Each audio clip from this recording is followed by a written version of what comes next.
The outdated factory contract is off.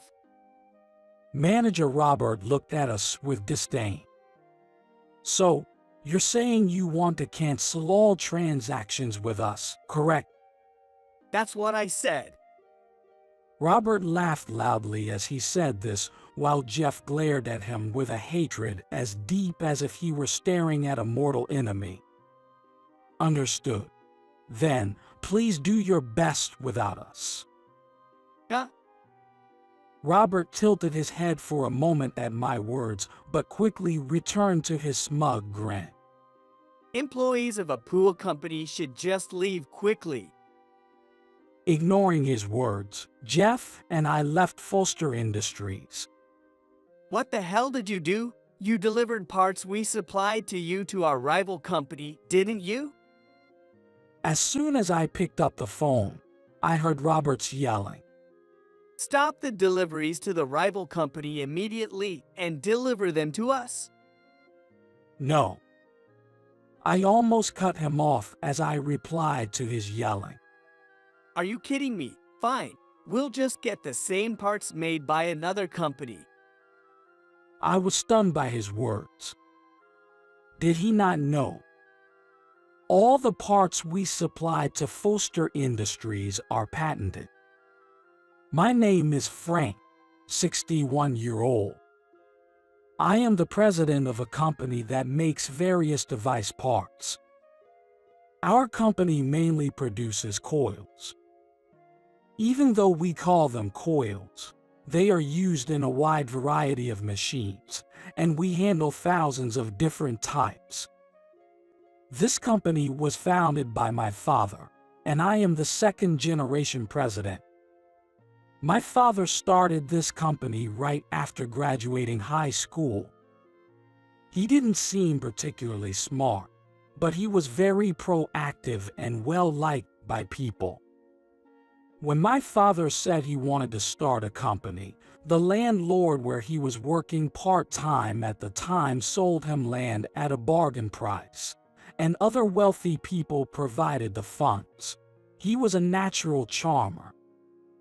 My father married my mother when he was young, but even after getting married, he continued to womanize for a while.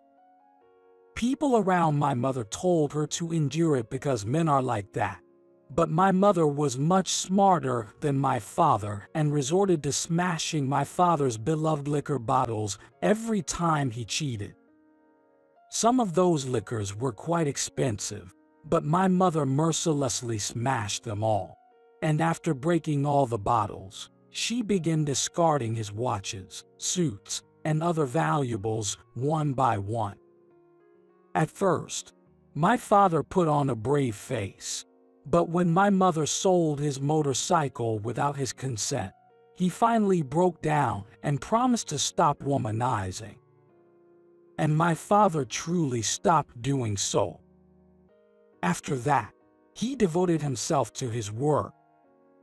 In other words, he had nothing else to do. By the time I joined the company, my father had mellowed out and was recognized as a work-focused, respected president. I worked with my father for 23 years, and when he retired at 74, I took over. The company has about 50 employees, all working in a large factory and an attached office. In the office, developers design coils daily, and factory workers bring those designs to life. Employees freely move between the two, and it's not uncommon for a designer to spend the entire day in the factory. I originally worked in development and design, but for the past few years, I've mainly been handling negotiations with clients. Since developing presbyopia, looking at blueprints became too difficult, so I stepped down from designing. Boss, I can get this design to work no matter what. The one who approached me was Jeff, the ace of the design department. Jeff, though relatively young at 45, creates incredible blueprints. It's no exaggeration to say that I was able to step back from designing because of Jeff's presence. Even so, Jeff sometimes comes to me for advice. I see. Indeed, this might be tough with the materials we currently have. Our company receives design requests from a wide variety of companies.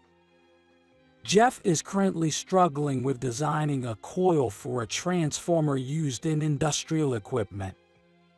It's intended to be used in environments that exceed the temperature tolerance of our current materials, making it impossible for us to produce it. I'll handle the materials, so Jeff, proceed with the design, assuming we'll get the right materials. Understood. After that discussion with Jeff, we somehow managed to acquire the necessary materials and complete the blueprint just in time. We rushed into production and managed to deliver the product on the due date. We made it just in time. Jeff looked at me with genuine relief. For the past few days, all our employees had been working towards this delivery. We usually set delivery dates with plenty of leeway, but this time it was a close call. There was even talk of informing the client about a potential delay. The client for this delivery was a company we've been working with for many years. However, I thought it best to call the person in charge and apologize for the tight schedule. The person in charge has been the same for several years and is someone I know well. As long as it made it by the due date, don't worry about it at all. The person in charge cheerfully reassured me over the phone. We all felt relieved, but a few days later, an unbelievable call came in. Jeff was the one who took the call. Robert from Foster Industries is furious and demanding to speak with you. Jeff looked confused and bewildered. Foster Industries is the company we barely managed to deliver to on time recently. Got it, put him through. I answered the phone. Show some sincerity. How dare your shabby company look down on us? His angry voice came through the phone. Not understanding why Robert was so angry, I frowned. Jeff looked at me with a worried expression. Sorry, but could you explain the situation in detail? I'm telling you, I don't like your company's attitude. How dare a nearly bankrupt company deliver just in the nick of time? Finally, I understood why manager Robert was angry. But even though it was close, we did meet the deadline. Is it really something to get this upset about? I've already apologized to the person in charge for the tight schedule. I'm sorry it was so close, but originally it was your side that. Talking to some underling doesn't cut it. You should come to the company and apologize to me, the manager. This is why I don't want to deal with an outdated company like yours. Does he have a grudge against our company? I don't recall ever meeting him in person. It's likely he's never even visited our company. With all due respect, we did meet the deadline, so I don't think we deserve such harsh words. He continued to insult our company. Irritated, I retorted. A small company like yours has no right to talk back. He shouted even louder. Realizing this was going nowhere, I sighed softly. Understood. Then, Jeff and I will come to apologize. Thinking it a waste of time to argue any longer, I decided we should go apologize to him. The next day, Jeff and I, carrying a gift, headed to Foster Industries. Jeff seemed unsatisfied with the decision to apologize until the very end. This is ridiculous. We delivered on time, yet the boss has to apologize. I understood Jeff's point, but we've had a long relationship with Foster Industries, and we would need to continue working with them. If he was that angry, it would be best to apologize, especially if it could smooth things over. When we arrived at Foster Industries, Robert was standing there, waiting for us with a stern look. His glare indicated that his anger hadn't subsided. "My name is Frank, the president. I deeply apologize for the delivery on the due date." Jeff followed suit a bit later after my apology. Jeff still seemed dissatisfied. He showed a reluctant expression on his face. Is apologizing through words really enough? "What do you mean?" I frowned at his words. For instance, you could make this delivery free of charge. "What?" Jeff couldn't hold it in anymore and glared at him. Do you even realize what you're saying? We were just on the deadline, but we didn't miss it. Jeff was shaking with anger, and I was getting anxious. But I understood Jeff's feelings. What he was saying was unreasonable, no matter how you looked at it. What did you just say? He is the ace of our design department. He drew up the blueprint for this order. Have you seen the blueprint? It was quite impressive. Like I care to look at that. I could feel Jeff's anger intensify at his response. Things were getting dangerous. Jeff might actually hit him. "I'm sorry the delivery was so close to the deadline, but making it free of charge is unreasonable, don't you think?" I spoke more firmly to control Jeff's anger. Unreasonable? Who do you think is being unreasonable here? His yelling only fueled Jeff's irritation. This vicious cycle was getting us nowhere, and I was starting to get a headache. "Could you call the person in charge? I'd like to discuss this with him as well." Are you saying I'm not enough? How much do you need to insult me before you're satisfied? Fine, I'm canceling all contracts with your outdated company. He looked at us with disdain as he said this. He had a look on his face that suggested he expected us to comply. "So, you're saying you want to cancel all transactions with us, correct?" That's right. You should be grateful that a small, old factory like yours even got to work with us. Just do as I say. He wore a triumphant expression, and I saw Jeff clenching his fists. This was really bad. Without our business, your company will be in big trouble, won't it? I heard your former president was a womanizing fool with huge debts. I always knew your company wasn't reliable. Sure, my father had been a womanizer, but that was in the past. Bringing that up then was inappropriate, and it felt awful to hear my father insulted. Cut it out already. Jeff was reaching his breaking point.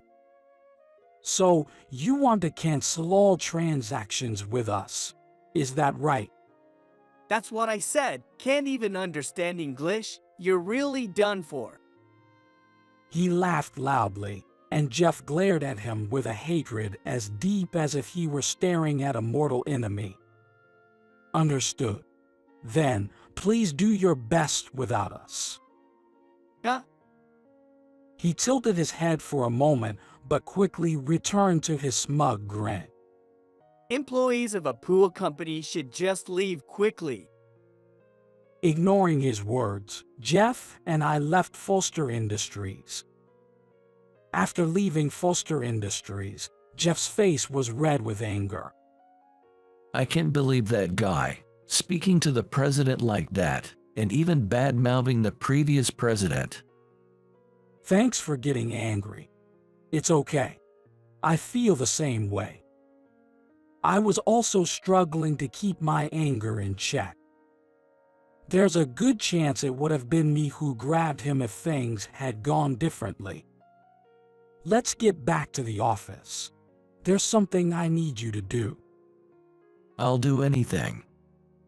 Jeff seemed to sense that I was planning some kind of payback against Robert. We hurried back to the company. Once back, we immediately took action. Everyone was united in their determination to bring down Robert, who had insulted both our company and my father. A month had passed since our confrontation with Robert at Foster Industries. Our company was thankfully busy every day, as if the incident had never happened. It was around the time when all the employees had nearly forgotten about Robert. Frank, it's Robert from Foster Industries on the phone. Jeff told me with a genuinely displeased expression. The surrounding employees also tensed up instantly upon hearing the name Robert from Foster Industries. Put him through. I knew this moment would come. What have you done? I heard his shouting as soon as I picked up the phone. Remembering his voice, I sighed wearily. What do you mean? Don't play dumb. You supplied the parts to our rival company, didn't you? I couldn't help but grin at his words. You finally noticed. But what's the problem? You said you wanted to cancel all dealings with us. We had to make up for the loss somewhere. So, we supplied parts to a company making similar products. I could tell that he was furious on the other end of the line. The surrounding employees also noticed and were smirking. Stop messing around. Stop supplying our rival and supply us instead. We can't make our products without your parts. Is that any way to ask for something? He probably ran out of the parts we supplied over the past month. We supplied parts in large quantities, delivering once a month. Couldn't make your products without our parts, but you knew that and still canceled our contract, right? I didn't know. If I had known, I wouldn't have canceled the contract. Just supply the parts now. No. I responded quickly to his angry demand. What did you say? I said no. What you did to our company is unforgivable, and we don't need to supply you. Our current clients never complain, even if deliveries are tight. You're mocking me. I heard a loud noise on the other end. It sounded like he was causing a commotion, and I could hear female employees screaming. Your lousy company is the last thing we need. We'll never rely on you again. We can just get other companies to make the same parts. I was stunned by his words. Did he not know? All the parts we supplied to Foster Industries are patented. I'll never deal with your company again. He spat these words and abruptly hung up the phone. How incompetent can he be, not knowing anything about the parts for his own company's products? I was beyond anger. I was just exasperated as I returned to my work. A few days after Robert's phone call, we had some unexpected visitors at our company. Robert and Foster Industries president, Dave, arrived without any appointment, causing a stir in the office. What brings you here, President Dave? I've had a long-standing relationship with Dave, and we sometimes go out for drinks together. Frank, I am truly sorry about what happened. Dave apologized deeply. He's only a year younger than me, but we consider each other the same age. Seeing him apologizing like that was quite a shock. Even Robert, standing next to him, was stunned. Dave, it wasn't your doing. No, Frank. I won't stop apologizing until you agree to resume our business dealings. Dave looked firm as he said that. I could sense his firm resolve as a president to protect his employees. Dave, there is no need to humble yourself so much to a shabby company like this. This will only damage our reputation. Are you serious right now? Dave looked at Robert in disbelief. And I felt the same. Did he not understand why they came over to our office? I get where you're coming from, Dave. This company made the parts for our products, but I've handled it. I've given the parts to another company to make the same ones. It cost a bit, but they prioritized it for us. Dave was clearly unaware of this and was shocked. I was just as astonished. I knew Robert was odd, but this was beyond belief. What have you done? Dave stood up and grabbed him by the collar furiously. At this point, I felt more sympathy for Dave than anger or exasperation. It's pitiful to have such an employee. Did you hear what I said? We're fine without doing business with this company. Other companies can make the same parts. That's impossible. All the parts we had made by this company are patented. What? Robert looked dumbfounded. Patented? All the parts made by this shabby company? No way. He still couldn't believe it and laughed nervously. However, upon seeing Dave and the rest of us not laughing at all, he finally realized it was true. No way. Seriously. As he muttered this, his face grew increasingly pale. Even a shabby company can develop excellent parts. Our equipment is state-of-the-art, but more importantly, our designers are skilled. I glanced at Jeff. I'm nothing special. The reason this company grew is because of Frank, our president. My father worked hard and had a natural talent for getting along with people. However, he wasn't particularly skilled in technology. He started the company not out of strong ambition, but because others offered him the money and land. Even so, skilled craftsmen who wanted to work with him were never in short supply. I've seen pictures of my father when he was young. He was very handsome, almost like a movie star, and had a great personality. While his womanizing was excessive, he was so likable that people overlooked it. My father's company quickly grew to become a mid-sized coil parts manufacturer, thanks to the talented employees he attracted. It was one of our employees who suggested making coils. A very talented employee pointed out that coils are in every machine, have high demand, but few companies produce them.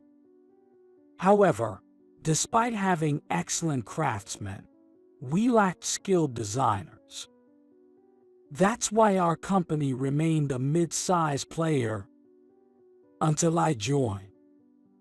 Our president studied engineering at a prestigious university before joining this company. He presented at numerous conferences.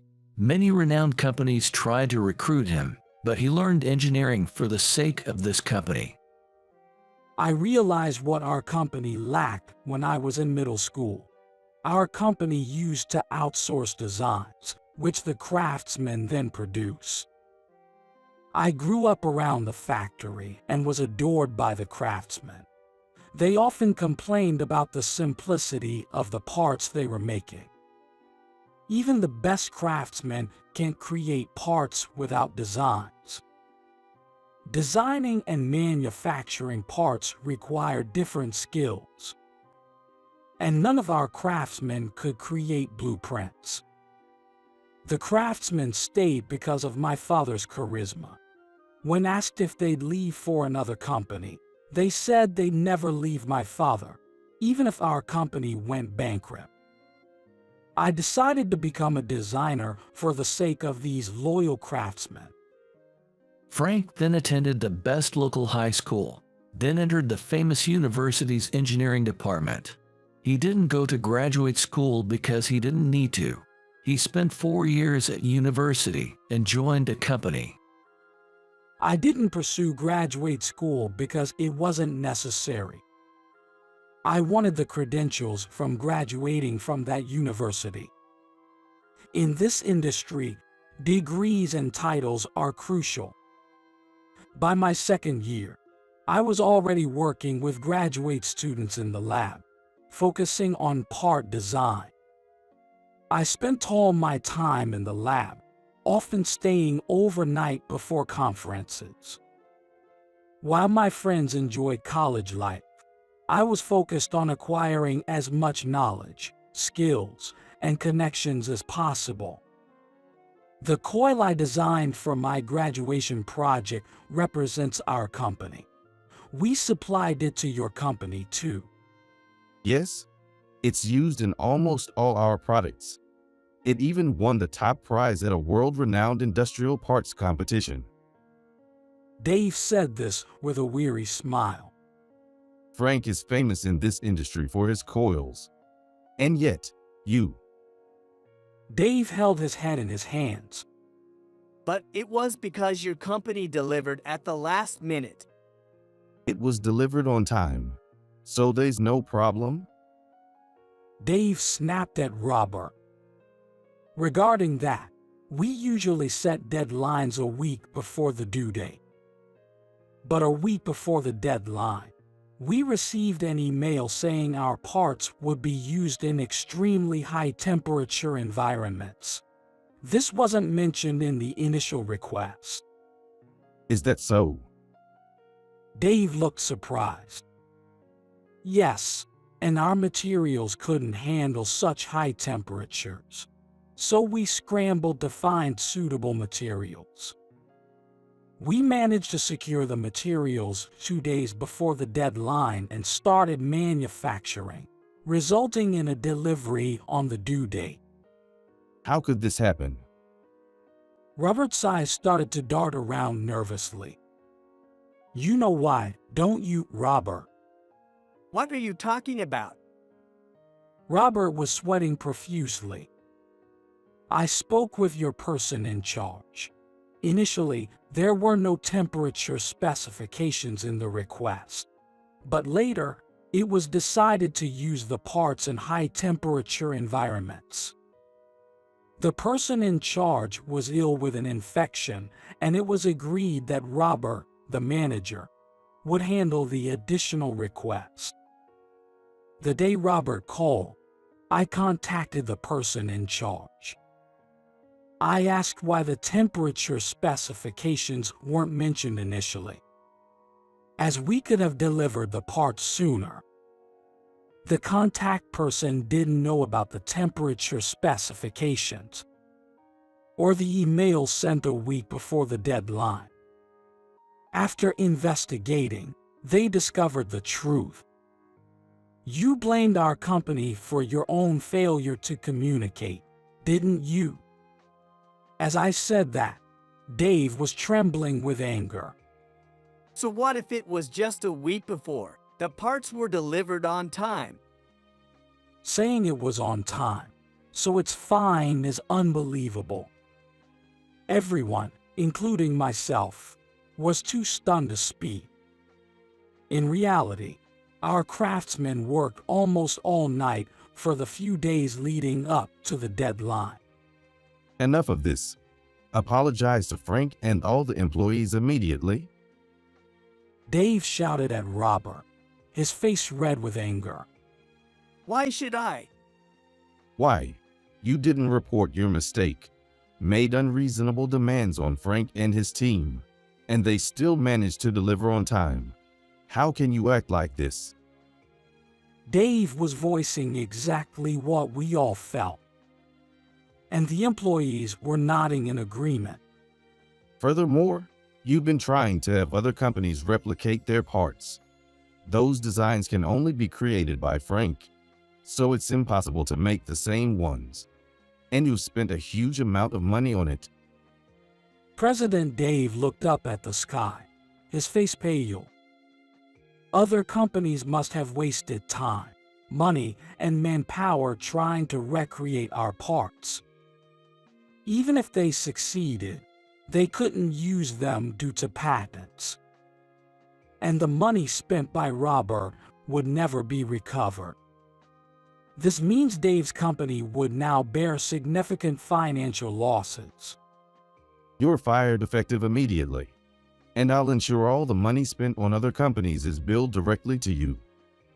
What? Robert's face turned to one of despair at Dave's words. There's no way I can pay that. You'll find a way, and be prepared to pay damages for the period when we can't produce our products without Frank's parts. As Dave coldly declared this, Robert collapsed to his knees and started sobbing. He was playing the victim, but this was entirely his fault, and Dave's demands were justified. Frank, I'm deeply sorry for this disgraceful scene. I will bring the responsible staff and come back another day to formally apologize. Dave apologized deeply, grabbed the sobbing Robert by the collar, and dragged him out of the company. Following his dismissal, Robert was hit with a massive compensation claim. It was an amount no individual could possibly pay. In an instant, he found himself in heavy debt, and his wife left him out of disgust. His assets, including his house and car, were taken by his wife, and he ended up living alone in a run-down apartment. Unable to find a job in the industry due to his bad reputation, he now works long hours at a fast food chain, unable to pay off his debts, and has turned to consumer finance for help. He now lives in constant fear of debt collectors, enduring a hellish existence. As for me, we resumed our dealings with Dave's company shortly after. The day after the incident, he came to our company again. I won't leave until you agree to resume business with us. He shouted as he apologized to me. I couldn't remain unmoved by such sincerity. Furthermore, Dave's handling of Robert was flawless. He even offered to cover the overtime pay for our employees who worked extra hours to meet the deadline, which made me laugh. Dave's father was once a craftsman at our company. Deeply admiring my father and dedicating his life to our business, I also worked with him for a while, and he was an exceptional craftsman, almost like my father's right-hand man. Frank, I'm worried my father might die of shock if he learns our partnership ended. Dave spoke with a serious face. Knowing his father well, I agreed that the shock might indeed cause an extreme reaction. However, I had planned to resume our business as soon as Dave fired Robert. Without our parts, his company would inevitably go bankrupt, which I didn't want, and my father would be furious. From now on, Dave and I will continue to support and challenge each other as leaders of our respective companies.